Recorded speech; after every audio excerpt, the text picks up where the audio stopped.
გამარჯობა. ეთერშია გადაცემა აფხაზეთის სალომე ლემოჯავასთან ერთად. დღევანდელ გადაცემაში ნახავთ. გასული კვირის მნიშვნელოვანი მოვლენების საინფორმაციო გამოშვება. კვირის თემა: საქართველოს კულტურული მემკვიდრეობა, ძეგლები და მათი დღევანდელი მდგომარეობა. გაგაცნობთ ვიზუალური ბრენდინგის სპეციალისტებს ძმებს გიორგი და შოთა მიქაიევს. გასული კვირის მნიშვნელოვანი მოვლენების საინფორმაციო გამოშვება.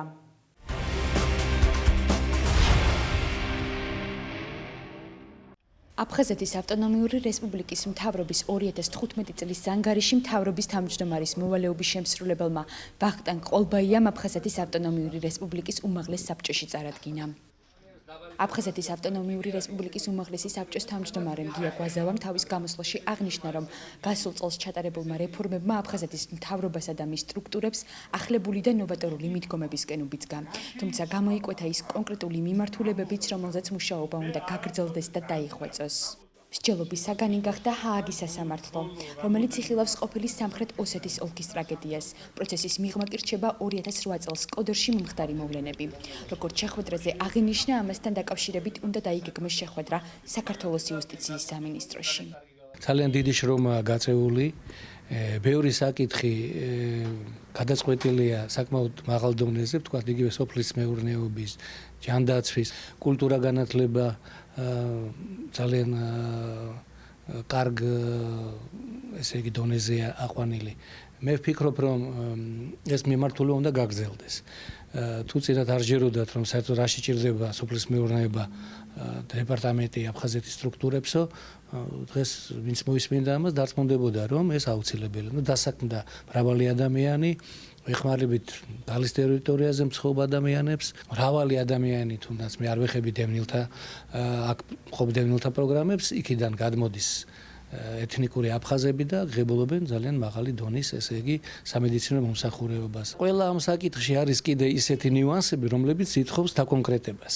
ეს ყოველთვის არის ბიუჯეტის საკითხები, თქვა დაფინანსება იმ პროგრამებისა, რომლებიც ეხება აი საერთაშორისო პროგრამებს, გასვლას, ჩვენ გასვლას, რომ მეტი ინფორმაცია გავიტანოთ და სამყაროს გავაცნოთ მეორე აფხაზეთი. ყველაზე საპასუხისმგებლო ჩვენი აზრით არის ის ანგარიში, რომელსაც დღეს ვაბარებთ აფხაზეთის უმაღლეს საბჭოს, რამე თუ კონსტიტუციით ჩვენ ანგარიშვალდებული ვართ აფხაზეთის უმაღლეს საბჭოს წინაშე, უფრო მეტია გაკეთებული ვიდრე მე ვილაპარაკე, მაგრამ ყველა შემთხვევაში გასაკეთებელი ბევრი რაღაცა რჩება. საერთაშორისო ორგანიზაციებში ჩვენი აქტიურობა, მათ შორის ევროსაბჭოში, მათ შორის იცით ქვეყნებში, სადაც მეტი აქტიურობაა საჭირო, იგივე ესპანეთი, გერმანია, იტალია, თურქეთი. კარგად შეფასდა აი თქვენი საინფორმაციო უზრუნველყოფის ცენტრის შექმნის და მისი ფუნქციონირების საკითხი.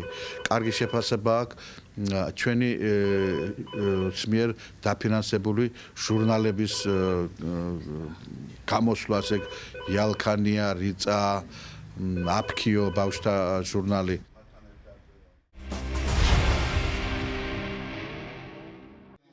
აფხაზეთის ავტონომიური რესპუბლიკის მთავრობაში სახელმწიფო სამედიცინო რეფერალურ პროგრამასთან დაკავშირებით სამუშაო შეხვედრა გაიმართა, რომელსაც აფხაზეთის ავტონომიური რესპუბლიკის მთავრობის თავმჯდომარის მოვალეობის შემსრულებელი ვახტანგ ყოლბაია უძღვებოდა.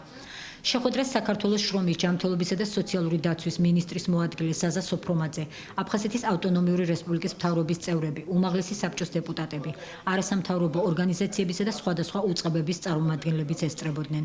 მონაწილეებმა აფხაზეთის ოკუპირებული ტერიტორიის მცხოვრებთათვის რეფერალური პროგრამის მიმდინარეობაზე და მასთან დაკავშირებულ პრობლემებზე ისაუბრეს. ხაზი გაესვა პროგრამის შესახებ ინფორმირებულობის გაზრდის აუცილებლობას, რომელიც საშუალებას მისცემს ოკუპირებულ ტერიტორიაზე მცხოვრებ მოსახლეობას მიიღოს სრულფასოვანი ინფორმაცია სამედიცინო რეფერალური პროგრამით გათვალისწინებული უფასო პაკეტების შესახებ. დღევანდელი შეხვედრა იყო კიდევ ერთხელ იმის დასტური, რომ მუდმივი მუშაობა არის საჭირო იმისათვის, რომ გაუმჯობესდეს ის სერვისები, რასაც ჩვენ თავაზობთ, იყო კონკრეტული წინადადებები და იმედია, რომ გავაგრძელებთ მომავალშიც ამ საკითხებზე მუშაობას, რათა მივიდეთ ის მნიშვნელობამდე, რომელიც მნიშვნელოვნად გააუმჯობესებს ამ პროგრამაში ჩართული ადამიანებისათვის თვითონ პროგრამის სარგებლობის ეფექტიანობას. ჩემი აზრით მნიშვნელოვანია, რომ იყოს პაციენტებისათვის გასაგები, ვის უნდა მიმართონ და ეს არ იყოს გაფანტული და მათ შეეძლონ და იცოდენ კონკრეტული ადრესატის თუ საიდანაა შესაძლებელი ეფექტურად მიიღონ მომსახურება ამ პროგრამაში და ის საკითხი, რაც ჩემს მიერ იქნა გაჟღერებული, მიმაჩნია რომ აუცილებელია რომ პროგრამაში ჩაერთოს ყველა ის ადამიანი, ვინც ცხოვრობს ოკუპირებულ ტერიტორიაზე, რადგან ეს ადამიანები, რომლებიც იქ ცხოვრობენ, უწევთ განსაკუთრებული ფსიქოლოგიური სტრესის ქვეშ ცხოვრება და მიმაჩნია რომ მსგავსი პროგრამაში მათი ჩართულობა არის მნიშვნელოვანი. შევჯერდით გარკვეულ ასე ვთქვათ პოზიციებზე, შევმუშავეთ სტრატეგიული გეგმა და ვაპირებთ ამ მიმართულებით კიდევ ასე ვთქვათ პერმანენტული შეხვედრების გართვას. ერთ-ერთი მნიშვნელოვანი ფაქტორი, რომელიც აუცილებლად დახვეწას საჭიროებს და ძალიან დიდ ასე ვთქვათ მუშაობას, ეს არის ინფორმირებულობის გაზრდა იმ ბენეფიციარებისა, რომლებმაც უნდა ისარგებლონ წარმატებით ამ პროგრამით. ყველაფერს ვაკეთებთ იმისათვის, რომ ეს პროგრამა კიდევ უფრო ეფექტური, მობილური და სარგებლიანი გახდეს ჩვენი ბენეფიციარებისათვის. საქართველოში მოქმედებს სახელმწიფო პროგრამა, ეს არის რეფერალური დახმარების პროგრამა, რომლის ფარგლებშიც ჩვენ შეუფერხებლად უწევთ სამედიცინო მომსახურებას აფხაზეთის ტერიტორიაზე მცხოვრებ ჩვენ მოქალაქეებს, თუმცა გარკვეულწილად საკითხი მაინც საჭიროებს კიდევ უფრო მეტ ჩაღრმავებას, უფრო კომპლექსურ მიდგომას, რადგანაც მომართვიანობა ძალიან გაიზარდა ამ ბოლო დროს. სერვისები საკმაოდ კვალიფიციური არის, უკმაყოფილო არავინ არ არის, მაგრამ საუბარი არის იმაზე, რომ ძალიან ხშირად საქმეში ერთვებიან შუამავალი რგოლები, რომლებიც ესე ვთქვათ, მთლად კეთილსინდისიერად ვერ ასრულებენ თავიანთ მომალეობას, სწორედ ამ საკითხის ვიხილავდით დღეს და ასეთი პრობლემების აღმოსახრულად წამოიჭრა იმის აუცილებლობა, რომ საკითხი კომპლექსურად გადაიჭრას, აუცილებელი არის მოსახლეობის კიდევ უფრო მეტი ინფორმირება, თუ რა სერვისების მიღება შეუძლიათ მათ. საჭირო არის ამ მხრივ აფხაზეთის სტრუქტურების გააქტიურება, რაც აფხაზეთის მინისტრთა საბჭოს თავმჯდომარე ბატონმა ვახტანგმა ბრძანა და საჭირო აგრეთვე არასამთავრობო ორგანიზაციების დახმარება, სახალხო დამცველის აპარატის დახმარება, ისი ვთქვათ შესაძლებლობაც არსებობს და შესაბამისი ვთქვათ მხარდაჭერაც არსებობს. საჭირო არის აგრეთვე იმ სტრუქტურის განსაზღვრა, სადაც ყველა ესეთი საკითხი მოიყრის თავს. ჩვენ ვფიქრობთ, რომ ეს უნდა იყოს აფხაზეთის მთავრობა და საჭიროების შემთხვევაში აგრეთვე არ გამოვრიცხავთ სამართალდამცავების ჩართვასაც ამ პროცესებში. ყველაფერი ეს კომპლექსურად ვფიქრობთ, რომ მივიყვანთ იმ შედეგამდე, რასაც ქვია ამ მოსახლეობის ოპერატიული, კვალიფიციური, ხარისხიანი სამედიცინო მომსახურების უზრუნველყოფა.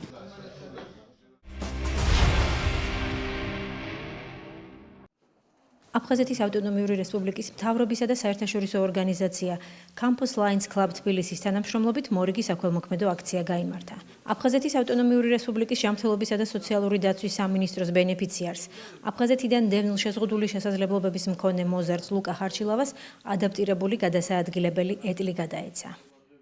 კიდევ არის გეგმაში რამოდენიმე ბენეფიციარს უნდა გადავწეთ ეს სავარდლები, სამეგრელოში ალბათ უფრო მეტად და გავაგრძელებთ თანამშრომლობას კიდევ ერთხელ მინდა მათ მადლობა ამისათვის უთხრა. მეორე წელია რაც თანამშრომლობთ აფხაზეთის მთავრობასთან ერთად და მაქსიმალურად ვცდილობ დავეხმაროთ იმ ბენეფიციარებს, რომლებიც არიან დევნილები აფხაზეთიდან. და ამ ეტაპზე მოვედით ჩვენ აქ ლუკას დავეხმარეთ, გავახარეთ ახალი ეტლი და ვფიქრობ, რომ წელს კიდევ უფრო აქტიურად გავაგრძელებთ.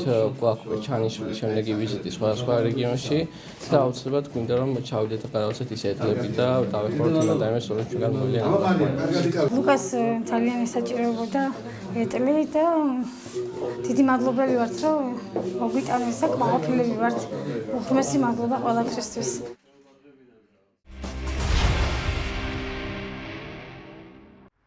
სამების საკათედრო ტაძარში სრულიად საქართველოს კათოლიკოს პატრიარქის, მცხეთა თბილისის მთავარ ეპისკოპოსის, ბიჭვინთისა და ცხუმ-აფხაზეთის მიტროპოლიტის, უწმინდესისა და უნეტარესის ილია მეორის იუბილესადმი მიძღვნილი ღონისძიება გაიმართა.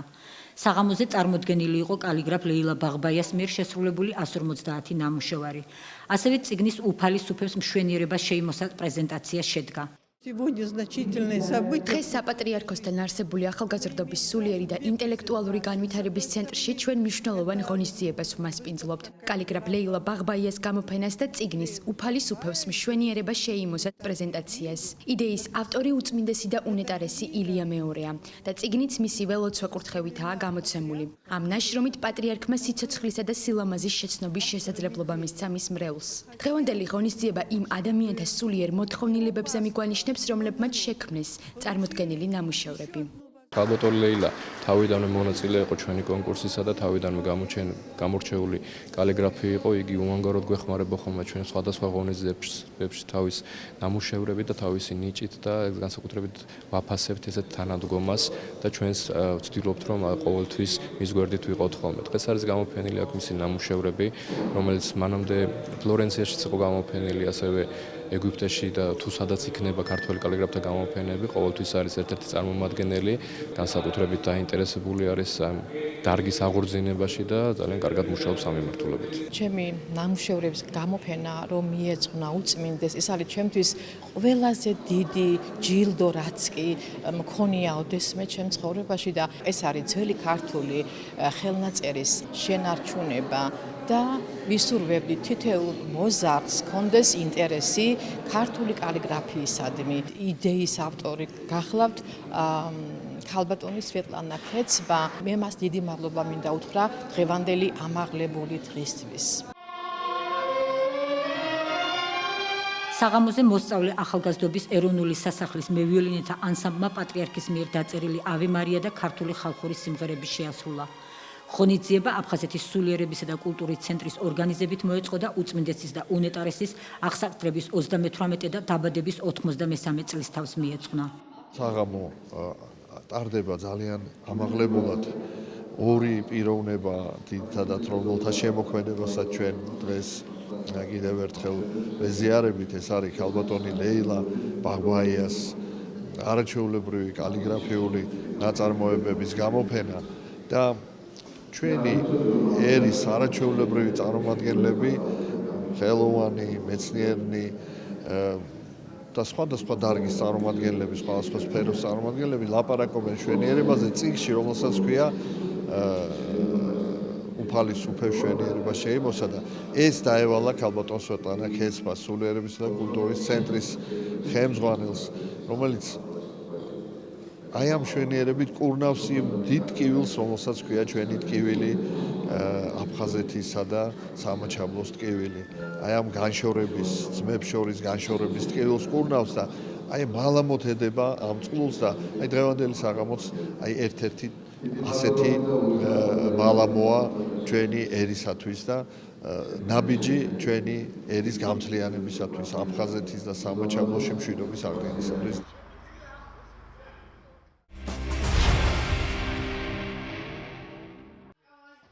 ვაზიანის მცირე საწარმო იმედში წარმოებული ფეხსაცმლები აფხაზეთის ომის ვეტერანებს საჩუქრად გადაეცათ. სამკერვალო საწარმო გასული წლის აგვისტოში გარდაბნის რაიონის სოფელ ვაზიანში გაიხსნა, სადაც 20-მდე დევნილი დასაქმდა. პროექტი თურქეთის საერთაშორისო თანამშრომლობისა და კოორდინაციის სააგენტო თიკას მიერ აფხაზეთის მთავრობის მხარდაჭერით განხორციელდა. თურქულმა სააგენტომ აღნიშნული სამკერვალოსგან 350 წყვილი ფეხსაცმელი შეისყიდა, რომელიც აფხაზეთის მთავრობისა და ვეტერანთა საქმეების აფხაზეთის სამმართველოს ორგანიზებით პირველი ჯგუფის ინვალიდებსა და სოციალურად დაუცველ ომის ვეტერანებს დაურიგდათ. 2015 yılının Ağustos ayında თურქეთის თანამშრომლობისა და კოორდინაციის სააგენტომ არაერთი საინტერესო პროექტი განახორციელა საქართველოში და ეს ერთ-ერთი იმათგანია. ჩვენ გადავწყვეტეთ ამ სამკერვალო საწარმოს კიდევ უფრო განვითარების მიზნით ფინანსურად დავხმარებოდით და ამიტომაც შევისყიდეთ მის მიერ წარმოებული პროდუქცია. აღსანიშნავია ისიც, რომ ეს პროექტი აფხაზეთის მთავრობასთან კოორდინაციით ხორციელდება. საქართველოს ჩვენი სტრატეგიული პარტნიორია და მომავალშიც ვგეგმავთ მსგავსი პროგრამების განხორციელებას ჯანდაცვისა და კულტურის სფეროში, რათა დავეხმაროთ ქართულ მხარეს არსებული პრობლემების დაძლევაში. აფხაზეთის მთავრობასა და ვეტერანების საქმეთა სახელმწიფო სამსახურს შორის გაფორმდა ურთიერთთანამშრომლობის მემორანდუმი. ამის ფარგლებში კიდევ ერთი კარგი ღონისძიება ტარდება.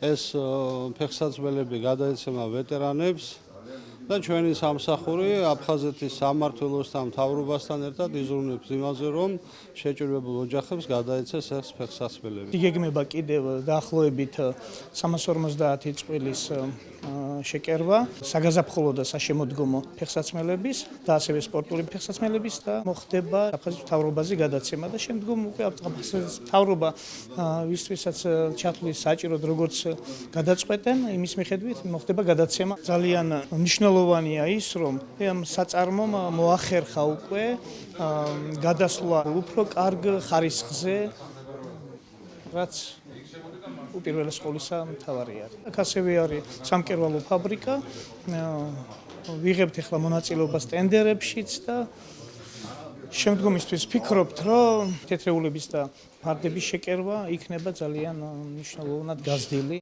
ვაზიანში გამართულ ღონისძიებას აფხაზეთის ავტონომიური რესპუბლიკის ხელისუფლების, თურქეთის თანამშრომლობისა და კოორდინაციის სააგენტოს, საქართველოს ოკუპირებული ტერიტორიებიდან იძულებით გადაადგილებულ პირთა ლტოლვით და განსახლების სამინისტროსა და გარდაბნის მუნიციპალიტეტის წარმომადგენლებიც ესწრებოდნენ.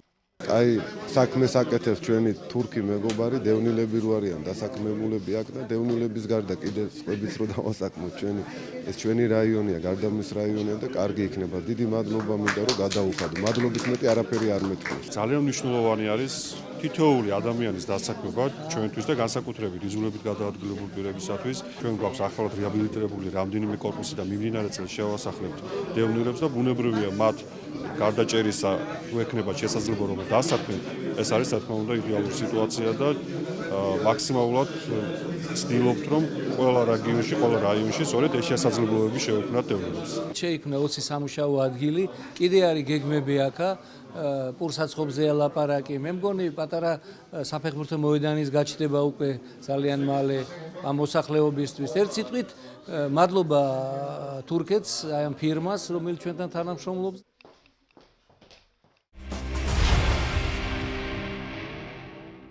29 იანვარს აფხაზეთის ავტონომიური რესპუბლიკის საინფორმაციო უზრუნველყოფის ცენტრის სამეთვალყურეო საბჭოს სხდომა გაიმართა, რომელზეც ბოლო 6 თვის მანძილზე გაწეული მუშაობის შესახებ ცენტრის დირექტორის ავთანდილ დავითაიას ინფორმაცია მოისმინეს.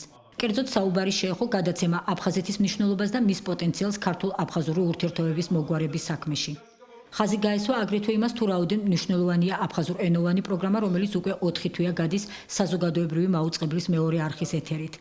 ავთანდილ დავითაიამ იმ ახალ რუბრიკებზეც ისაუბრა, რომლებიც პერიოდულად ჩნდება გადაცემაში. მათ შორისაა ექსპერტთა შეფასებებზე დაყრდნობით კონფლიქტის ზონაში მიმდინარე მოვლენების ამსახველი სიუჟეტები. აღინიშნა, რომ პროგრამის გამრავალფეროვნების მიზნით მომავალშიც იგეგმება გადაცემის თემატიკის უფრო გაფართოება. მათ შორის მნიშვნელოვან ადგილს დაიკავებს დევნილთა სოციალური პრობლემები. აღნიშნავ იმას, იმ დადებისა და დიდ სამუშაოს, მრავალფეროვან სამუშაოს და მრავალმხრივ შინაარსობრივ სამუშაოს, რაც თქვენს რუბრიკებში ძალიან კარგად ჩანს. ამიტომ ეს დადებითი უნდა აღნიშნოთ. მინდა ვთქვა, რომ კიდევ უფრო მეტად გავაძლიეროთ ასახვა იმ დადებითისა, რომელიც ხდება ჩვენ საზოგადოებებს შორის ქართულ-აფხაზური, ქართულ-ოსური ჩვენ აუცილებლად უნდა ვთქვათ, ნდობის აღდგენისაკენ მიმართული ღონისძიებები. თუნდაც ექსპერტთა დონეზე შეხვედრები, რომლებიც არის, პრესკონფერენციები, ეს გავაშუქოთ უფრო მაქსიმალურად, შესაძლებლობის ფარგლებში, რაც არის 40 წუთიანი ფორმატი იძლევა, გავაშუქოთ უფრო მეტად. ძალიან კმაყოფილი ვარ იმით, რომ სოციალური პრობლემები თქვენთან სხვადასხვა რუბრიკებში შუქდება, მაგრამ კიდევ უფრო მეტად შეიძლება გაძლიერება. ჩვენ უნდა წარმოვაჩინოთ ყველა ის ჯგუფი, ის მოსაზრებები, რომელიც არის, როგორც პოზიტიური, ასევე არის კრიტიკული შეფასებები, რა თქმა უნდა, ამის გარეშე წარმოუდგენელია. გაკეთა ის, რაც არ გაკეთებულა არასდროს. თბილისიდან მიმდინარეობს მაუწყებლობა აფხაზურ ენაზე, სადაც ყველაფერი ის, რაც კეთდება საქართველოში, გადაიცემა აფხაზურ ენაზე და ეს არის ყველაფერი გაკეთებული დიდი სიყვარულით აფხაზეთისადმი და აფხაზი ხალხისადმი. და ეს არის ძალიან დიდი წარმატება ამ ტელევიზიისა. გეგმაში სათავეში უდევს ის, რომ კიდევ უფრო გაძლიერდეს გზების ძებნა აფხაზებსა და ქართველების შერიგებისაკენ. პრინციპული საუბარი იყო და გადაწყდა, რომ რაც შეიძლება მეტად პოპულარიზაცია გაუწიოთ აფხაზურ კულტურას, პოპულარიზაცია გაუწიოთ ქართულ კულტურას და უჩვენოთ რა აკავშირებს ამ ორ კულტურას და ამ ორ ხალხს. როგორც ხდომაზე აღინიშნა, მიმდინარე წელს ცენტრის ბიუჯეტის შემცირების მიუხედავად შემოქმედებითი კოლექტივი ყველაფერს აკეთებს ხარისხიანი გადაცემის მოსამზადებლად და პროგრამა აფხაზეთი დღითიდღე უფრო საინტერესო ხდება. საინფორმაციო ვაკუუმი, რომელიც არსებობდა, გავარღვიეთ და დავსახეთ ის გზები, რომელიც მომავალში უნდა განვახორციელოთ. მე ვფიქრობ, რომ ძალიან ალბათ საინტერესო იქნებოდა მაყურებლებისთვის და ყველა იმ ადამიანებისთვის, ვინც კი გვიყურებს და აინტერესებს აფხაზეთის თემატიკა, რომ შეიქმნას უფრო ახალი რუბრიკები. მე ვფიქრობ, რომ ეს ისტორიულ თემებზე უფრო საინტერესო იქნება, რომ ჩაერთოს ამ პროცესში პოლიტოლოგები, ისტორიკოსები, ექსპერტები, თუ რას თავაზობთ შენ აფხაზურ მხარეს, როგორი ხედვები გვაქვს, რა სტრატეგია, რა მიმართულება გვაქვს აფხაზეთთან მიმართებაში. და ბოლო ხანებში ჩვენ ვხედავთ, რომ დაიძრა პროცესი უკეთესობისკენ. რა თქმა უნდა, არის ბევრი პრობლემა, ჩვენ დიდი სურვილი გაქვს, რომ ჩვენი ფორმატი უფრო გადიდეს, სხვა ფორმატი გქონდეს და ალბათ ამას სჭირდება პოლიტიკური ნება და იმედი გვაქვს, რომ ჩვენ მხარდაჭერას მოვიპოვებთ. გადაცემები იყო დაბალანსებული. ასევე შემოვიდა ახალი რუბრიკა, რომელიც ასახავდა იმ პოლიტიკურ პროცესებს, რომელიც მიმდინარეობს ენგურს იქით, ანუ აფხაზეთში. და ასევე აღინიშნა, რაც ეს ძველი რუბრიკები კარგად ესე იგი ასახავდა იმ დამოკიდებულებას, რაც გააჩნდა ვთქვათ არადევნილებს აფხაზეთთან მიმართებაში მოგონებები მიამბე აფხაზეთს და ასე შემდეგ. ასევე იყო აღნიშნული, რომ არის საზოგადოებაში გარკვეული ვთქვათ ნაწილი საზოგადოებისა, რომელიც სვამს საკითხს, რომ ხომ არ ჯობია, რომ ცოტა მეტი იყოს, ვთქვათ, საუბარი სოციალურ პრობლემებზე, ასევე პოლიტიკურ პროცესებზე. მაქსიმალურად იქნება ეს სიუჟეტები, შეიძლება მათი რაოდენობას ვთქვათ, გაიზარდოს, მაგრამ იმის გათვალისწინებით, როგორც იქნება საკითხები აქტუალური და ასევე იყოს საუბარი, რომ ესე იგი ის პოლიტიკური პროცესები, რომელიც ენგურს აქეთ არის და გარკვეული ჯგუფი ადამიანებს არ აქვს მნიშვნელობა, ისინი წარმოადგენენ ვთქვათ 1%, 2%, ნუ გნებავს 60%, უნდა მიეცეს ყველას უფლება გამოთქვას აზრი. მაგრამ ეს უნდა გამომდინარეობდეს კონკრეტული საქმიდან, კონკრეტული ღონისძიებიდან.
კვირის თემა.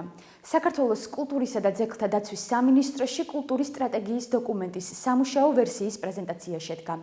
ამ საკითხსა და ოკუპირებულ აფხაზეთში კულტურული მემკვიდრეობის ძეგლების მდგომარეობის შესახებ ჩვენ სიუჟეტში მოგითხრობთ.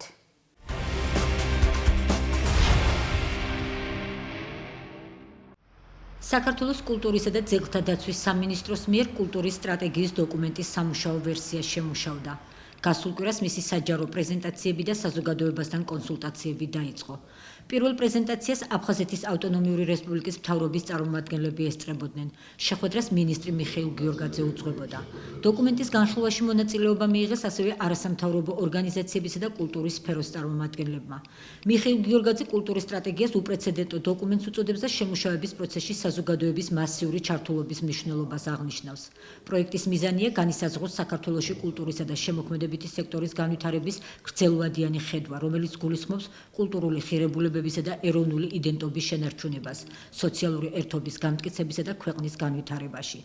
მთელი ეს პროცესი, რომელიც 2015 წლის იანვრის ბოლოდან დღემდე გავიარეთ, პრაქტიკულად წარმოადგენდა ერთ დიდ კვლევას, იმიტომ რომ ყველა იმ შეხვედრაზე, რომელზეც მე მოგახსენეთ, საუბარი იყო სწორედ იმ პრობლემებზე და გამოწვევებზე, რომელიც ჩვენ კულტურის სფეროში ჩვენს წინაშე დგას და ასევე ამ საკითხების გადაჭრის შესაძლო გზებზე და სწორედ ამ ინფორმაციის საფუძველზე, რომლის სისტემატიზირება მოხდა ანალიზი და საბოლოოდ ერთ დოკუმენტში თავის მოყრა იდენტიფიცირებული იყო ის 8 სტრატეგიული მიმართულება, რომელიც კულტურის ყველა სფეროსთვის არის ერთნაირად მნიშვნელოვანი.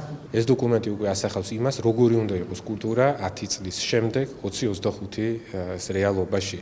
აღნიშნულ დოკუმენტში ჩვენ მოხსენიებული გვაქვს აბსოლუტურად ყველა სფერო, რომელიც შედის კულტურის ნაწილში. ჩვენ საუბრობთ და იდენტიფიცირებული გვაქვს 8 სტრატეგიული მიმართულება. ჩვენ საუბრობთ განათლებაზე, ჩვენ საუბრობთ საზოგადოების ცნობიერების ამაღლებაზე, ჩვენ საუბრობთ ინფრასტრუქტურულ პრობლემებზე და გამოწვევებზე, ჩვენ საუბრობთ დაფინანსებაზე, ალტერნატიული დაფინანსების წყაროების მოძიებაზე, ჩვენ საუბრობთ შრომის ანაზღაურებაზე, სოციალურ გარანტიებზე იმ თანამშრომლებისთვის, რომლებიც დღეს ემსახურებიან კულტურას. ჩვენ საუბრობთ კულტურის მმართველობაზე, გამჭვირვალე გადაწყვეტილების მიღების პროცესში საზოგადოების ჩართვაზე. ჩვენ ამავე დროს საუბრობთ ალტერნატიული დაფინანსების წყაროების მოძიებაზე კულტურისთვის, იმიტომ რომ კულტურას ყოველთვის ჭირდება განსაკუთრებული მხარდაჭერა. ჩვენ საუბრობთ კერძო სექტორის ჩართვის აუცილებლობაზე ამ ნაწილში, საერთაშორისო ორგანიზაციებთან ურთიერთობაზე. ჩვენ რა თქმა უნდა საუბრობთ იმ საერთაშორისო ვალდებულებების ასრულებაზე, რომელიც ჩვენ გვაქვს აღებული საერთაშორისო კონვენციებით და ხელშეკრულებებით. ჩვენ რა თქმა უნდა საუბრობთ შემოქმედებით ინდუსტრიებზე, რომელიც არის ახალი სიტყვა დღეს, რომელიც ხას უსვავს კულტურის ეკონომიკურ პოტენციალს, რომ დღეს კულტურას შეუძლია განსაკუთრებული როლი ითამაშოს ქვეყნის ეკონომიკურ განვითარებაში. აღინიშნა, რომ კულტურისა და ძეგლთა დაცვის მინისტრი ეწევა საქართველოს ყველა რეგიონს, სადაც სტრატეგიის სამუშაო ვერსიას წარუდგენს დაინტერესებულ საზოგადოებას და გამართავს კონსულტაციებს კულტურის სფეროს წარმომადგენლებთან. აფხაზეთის ავტონომიური რესპუბლიკისა და ეგრეთ წოდებული სამხრეთ ოსეთის რეგიონების წარმომადგენლებთან შეხვედრები კი თბილისში ჩატარდება. ვახტანგ ყოლბაიას განცხადებით, აფხაზეთის მთავრობა აქტიურად არის ჩართული ამ პროცესში. იმ ძირითად პრიორიტეტებში, რომელიც ჩამოთვალა მინისტრის მოადგილემ თავის მოხსენებაში, არის ჩვენთვის პირადად საინტერესო საკითხები, რომელიც გვეხება ჩვენ ეს კულტურისადმი ხელმისაწვდომობა, რომელიც გულისხმობს მათ შორის იძულებით გადაადგილულ პირთა ჩართულობას ამ პროცესში და ერთ განსაკუთრებული პრიორიტეტი გახლავთ კულტურული მემკვიდრეობის დაცვის პრობლემები და ამასთან დაკავშირებული საკითხები. გასულ წელს როცა ქონდა ჩვენ სტრატეგიის განხილვა, ვიმსჯელეთ და დავგეგმეთ ჩვენი მიმართულებები, ჩვენთვის საინტერესო მომენტები მათ შორის და ვფიქრობ, რომ ეხლა ახალი ამ უბრალოდ მეორე ეტაპის სტრატეგიის განხილვისას ჩვენ უფრო დავაკონკრეტებთ ჩვენს საქმიანობას. მაშინ როცა საქართველოში მნიშვნელოვანი და უპრეცედენტო დოკუმენტი მზადდება კულტურის სტრატეგიის შესახებ, ოკუპირებულ აფხაზეთში კულტურული მემკვიდრეობის ძეგლები ურთულეს მდგომარეობაშია და ავთენტურობას კარგავენ. ცნობილია, რომ არაერთ ქართულ ტაძარს რუსმა სასულიერო პირებმა სარესტავრაციო სამუშაოები ჩაუტარეს და პირვანდელი იერი დაუკარგეს. მათ შორისაა ილორისა და დრანდის ეკლესიები. ამ ანტიკულტურული ქმედების წინააღმდეგ აფხაზმა მეცნიერებმაც 22 წლის შემდეგ როგორც იქნა ხმა აღიმაღლეს. ისინი არაღიარებული ხელისუფლებისგან იმ შეთანხმების ანულირებას ითხოვენ, რომლის თანახმადაც რუს სასულიერო პირებს დე-ფაქტო მთავრობამ განუსაზღვრელი ვადით გადასცა ეკლესია-მონასტრები საკუთრების უფლების გარეშე. ამის შესახებ ეგრეთ წოდებულმა ძეგლთა დაცვის აფხაზურმა უწყებამ უკვე მიმართა დე-ფაქტო მთავრობას. აფხაზურმა მხარემ ასევე ეგრეთ წოდებული სახელმწიფოს დაცვის ქვეშ მყოფი ისტორიულ-კულტურული ძეგლების სიაც შეადგინა. მიუხედავად ამისა, გუდაუთაში პუშკინის ქუჩაზე მდებარე არსებული არქიტექტურული ძეგლის უკანონო დანგრევას ჰქონდა ადგილი. ამ ფაქტმა ეგრეთ წოდებული პრეზიდენტი რაულ ხაჯიმბა გააღიზიანა, რომლის დავალებითაც აფხაზურმა პროკურატურამ დამნაშავის დასაჯელად სისხლის სამართლის საქმეც აღძრა.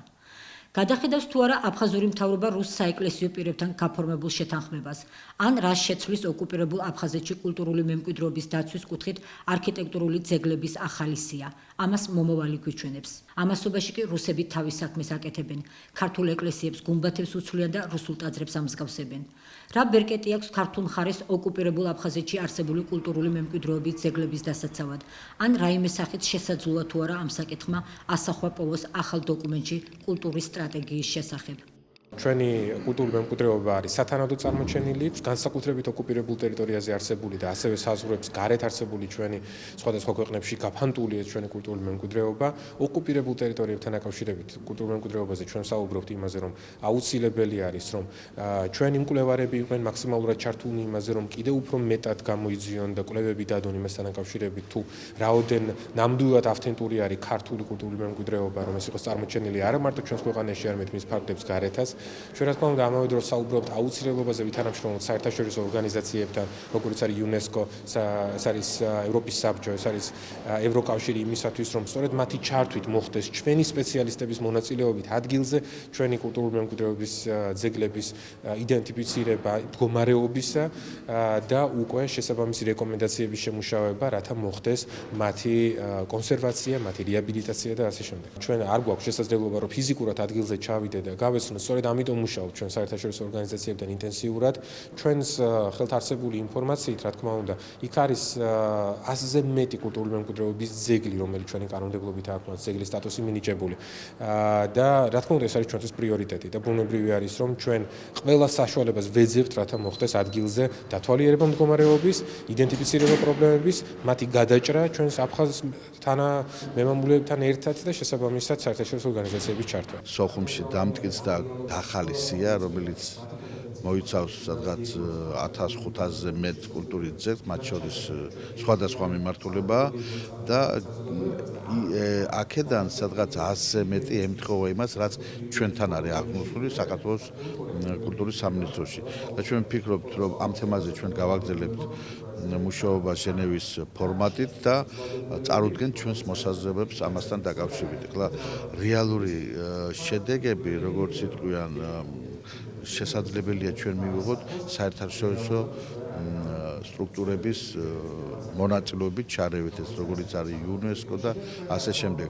შესაძლოა აფხაზური მხარიდან არ არის წინააღმდეგობა ამ მხრივ განსხვავებით სხვა წლებისა, ამიტომ ვფიქრობ, რომ ამ მიმართულებით ჩვენ მოგვიწევს მათთან ერთად საკმაოდ ინტენსიური, მძიმე, მაგრამ ერთობლივი მუშაობის ჩატარება.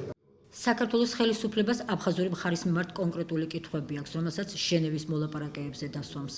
გვაქვს ჩვენი კითხვები და გარკვეული რეკომენდაციები მასთან დაკავშირებით, თუ რა კრიტერიუმებით მოხდა 1535 ობიექტისთვის ძეგლის სტატუსის მინიჭება, იმიტომ რომ კრიტერიუმები, რომელთაც მოხდა, დღეს მსოფლიო არ იცნობს ძეგლის სტატუსის მინიჭებას ასეთი, ასე ვთქვათ, კრიტერიუმების მიხედვით, ამიტომ ისიც ჩვენ კანონმდებლობასთან შეუსაბამო არის ამ შემთხვევაში და ბუნებრივი არის, რომ ჩვენს ვაკვირდებით განვითარებულ მოვლენებს აფხაზეთის ტერიტორიაზე და ბუნებრივია ჩვენს დასკვნებსაც ვაკეთებთ ამასთან დაკავშირებით. აქ არ არის მხოლოდ იმაზე საუბარი, რომ რაღაცის გარუსულება მოხდება ან სხვა რამ. ჩვენ საუბრობთ იმაზე, რომ ძეგლმა ავთენტურობა არ უნდა დაკარგოს. ეს არის საერთაშორისოდ აღიარებული მთავარი პრინციპი, რომ ნებისმიერი კულტურული მემკვიდრეობა არის არა მხოლოდ კონკრეტული ქვეყნისთვის მნიშვნელოვანი, არამედ მთელი მსოფლიოს მონაპოვარი არის. როდესაც ჩვენ საუბრობთ რაღაცის დაცვაზე, ძეგლის სტატუსის მინიჭებაზე, ეს უნდა ხდებოდეს იმითომ, რომ მოხდეს მათი დაცვა რეალურად, არ მოხდეს თვითნებური ხელოვნური ჩარევები, არ დაკარგოს ობიექტმა მისი. მიუხედავად იმისა, როგორი წარმომავლობა აქვს მას, ავთენტური სახე.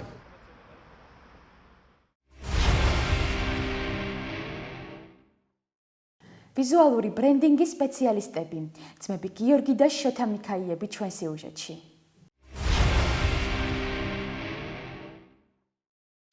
მე ვარ გიორგი მიქაია, მარკეტინგის სპეციალისტი, ვარ აფხაზეთიდან. ამჟამად მუშაობ ბრენდინგის მიმართულებით.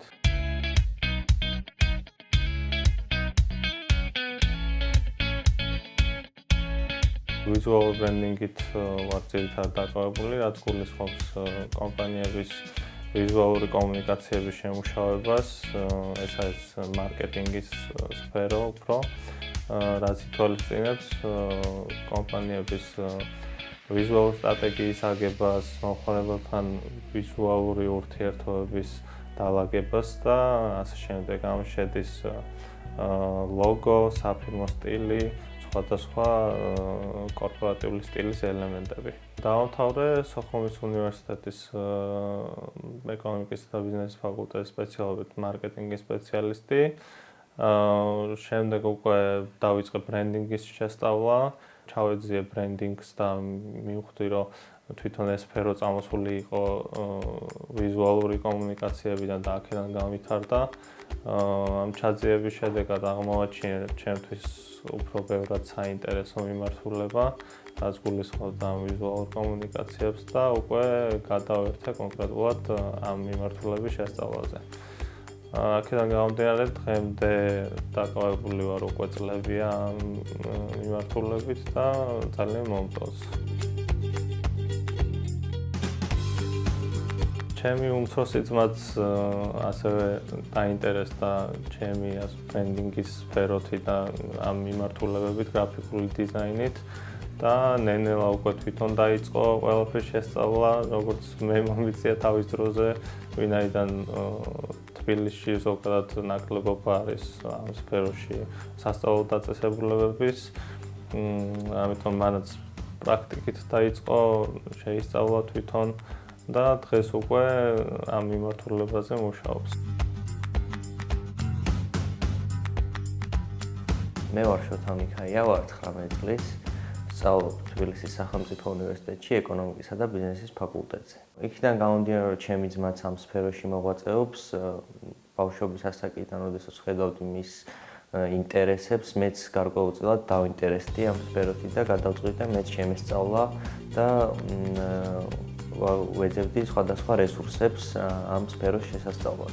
ვფიქრობ, რომ მას აქვს დიდი პოტენციალი, ვინაიდან არის ძალიან მნიშვნელოვანი მოყვარე, უკვე მიღებული აქვს მონაწილეობა რამდენიმე კარგ პროექტში, რომელიც წარმატებულია დღეს და ამ სფეროს განვითარებასთან ერთად შეუძლია მასაც, რომ განვითარდეს, შეისწავლოს ეს საქმე, მიიღოს გამოცდილება და გახდეს პროფესიონალი თავის სფეროში. ბიოსაქმიანობამ დიდი გავლენა იქონია ჩემს შემდგომ განვითარებაზე და სწორედ ამიტომ ის ყოველთვის ერთვებოდა ჩემს საქმიანობაში, ყოველთვის მაძლევდა რჩევებს და მეც სულ ეკითხებოდი, მაინტერესებდა მისგან აზრი. საქართველოში ეს მიმართულება ეხლა ვითარდება და არ არის ასე ვთქვათ განვითარებული.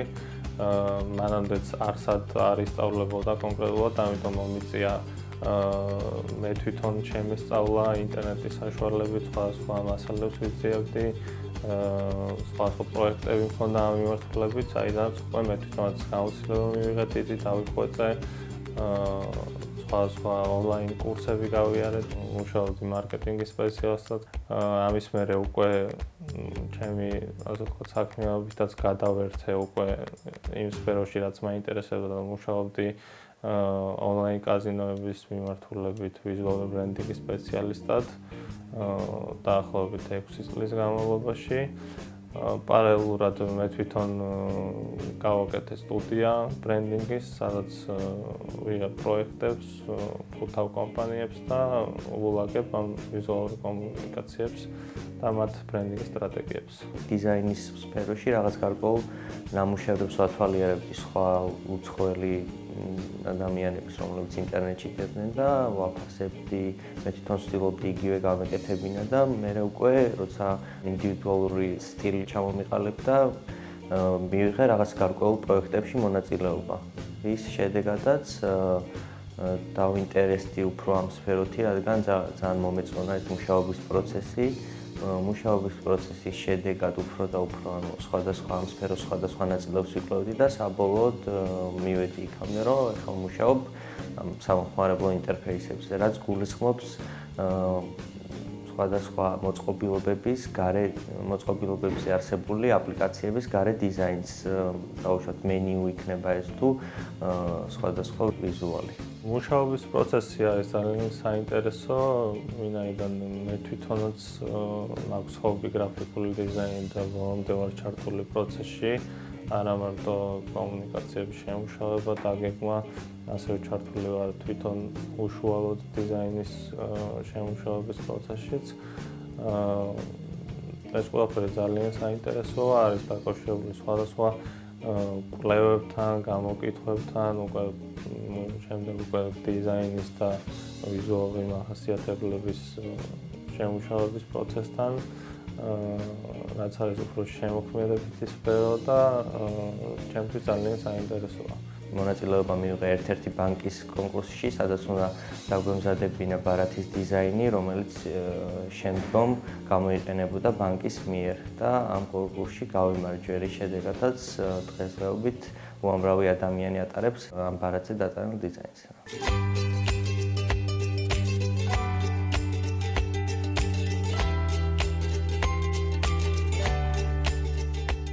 ჩემი მეუღლე აბსოლუტურად სხვა სფეროში მუშაობს, თუმცა ძალიან გულშემატკივრობს ჩემს საქმიანობას და ხშირად რჩევასაც კი მაძლევს ამა თუ იმ პროექტზე. მქონდა წარმატება ეროვნული ინტერნეტ საიტების კონკურსში დავიკავე პირველი ადგილი, ამის შემდეგ იყო სხვადასხვა ლოგოს კონკურსები, სადაც გავიმარჯვე და ვფიქრობ, მომავალში უკვე საერთაშორისო კონკურსებში ჩავერთვები ამ მიმართულებით. ზოგადად ჩემი მიზნები უფრო დაკავშირებულია ბიზნესთან, გლობალურ ბიზნესთან. ჩემ ძმასთან ერთად ახლა წამოვიწყეთ ახალი საკუთარი ბრენდის შემუშავება. საწყის ეტაპზე გვაქვს ყველაფერი და ვფიქრობ, ამ სფეროში ვიპოვი საკუთარ თავს. ბავშვობიდან მინდოდა, რომ ფეხბურთელი გამხდარიყავი წლების განმავლობაში ვთამაშობდი კიდეც, თუმცა რატომღაც სხვადასხვა მიზეზების გამო მე უკვე უნივერსიტეტზე გადავერთე. ჩემო სპეციალობა იქონია გავლენა ჩემი, ასე ვთქვათ, საქმიანობის მიმართულებაზე. ფეხბურთსაც ვთამაშობ მოყვარულის დონეზე, თუმცა უფრო ექსტრემალურ სპორტზე ვარ გადართული და სნოუბორდინგი უფრო მიზიდავს.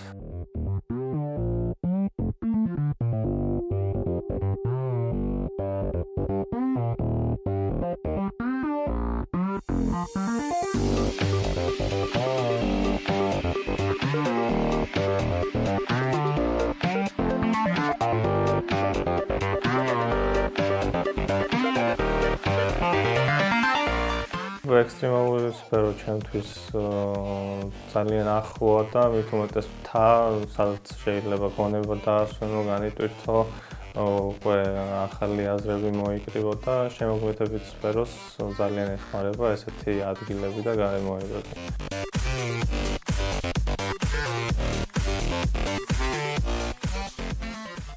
აფხაზეთი ჩემთვისაც ძალიან დიდი ტკივილია, როგორც ყველა საქართველოს მოქალაქისთვის.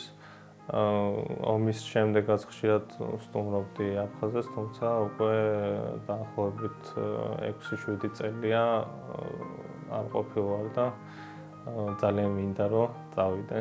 ჩვენი სახლი სამწუხაროდ დამწვარია, შემდეგ შევძელით რაღაც დონეზე ავგვედგინათ. ხშირად გვიგზავნიან ხოლმე იქიდან ფოტოებს, ვაკვირდებით ყველაფერს. ეს ერთ-ერთი ფოტო, რომელიც მამიდა ჩემის გადაღებულია და გამოგვიგზავნა, ვინაიდან მე თოვლი ძალიან მიყვარს.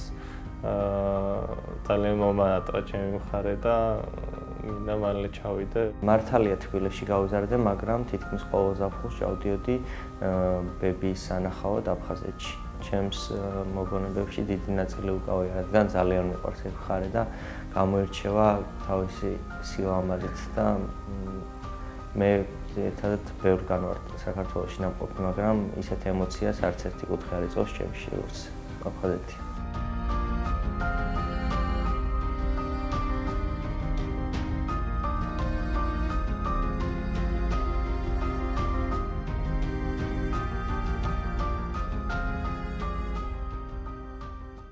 ჯერ არ ვარ ჩამოყალიბებული ბოლომდე რა მინდა და ყოველთვის ვცდილობ ახალი სფერო მოვიძიო, ყოველთვის ვცდილობ საბაზისო ცოდნა მივიღო ნებისმიერი სფეროდან, რომ გადავწყვიტო საბოლოოდ სად მინდა ვიყო და რა გავაკეთო. ყველაფერი რა თქმა უნდა დაკავშირებულია ძალიან დიდ შრომასთან და ახალგაზრდებს ურჩევდი რომ მუდმივად იყვნენ მოძრაობაში, მუდმივად ეცადონ გაიგონ რაღაცა ახალი, შეეხონ ახალ სფეროებს, მიიღონ გარკვეულწილად ყველა მიმართულებით გამოცდილება და თვითონაც იპოვიან საკუთარ თავს, იპოვიან საქმიანობას, რომელიც მათ სიამოვნებას მიანიჭებს და გახდებიან წარმატებულები თავიანთ სფეროებში.